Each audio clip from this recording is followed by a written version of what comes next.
This is the Commodity Insights platform. In the platform, there's a few different areas that you can explore. As you can see here, one of the core goals is really to standardize carbon intensity at a global scale.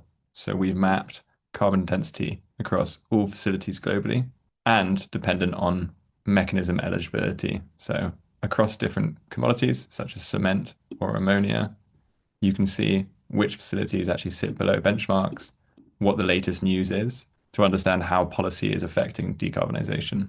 If we then dive into a commodity like cement, and in here, you'll straight away see that we have data on each facility globally. So 3,000 for cement with an average carbon intensity of 0.94. And you can see the details of each facility down here, the map. The interesting part is if you come into carbon benchmarking. In carbon benchmarking, you can see how you stack up against the market. So if I want to compare a low carbon producer like Cura to the market, you'll see that their carbon intensity is 0.16 compared to the market average of 0.94. And you can even compare to one of the more incumbent producers like Holcim, and you'll be able to see all of Holcim's facilities and how they stack up against a newer entrant.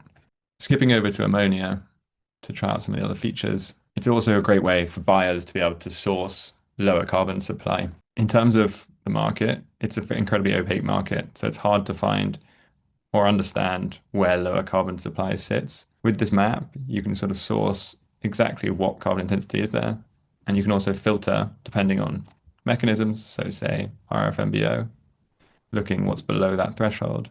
And you'll essentially see all the facilities globally that are likely to be under the RFMBO threshold.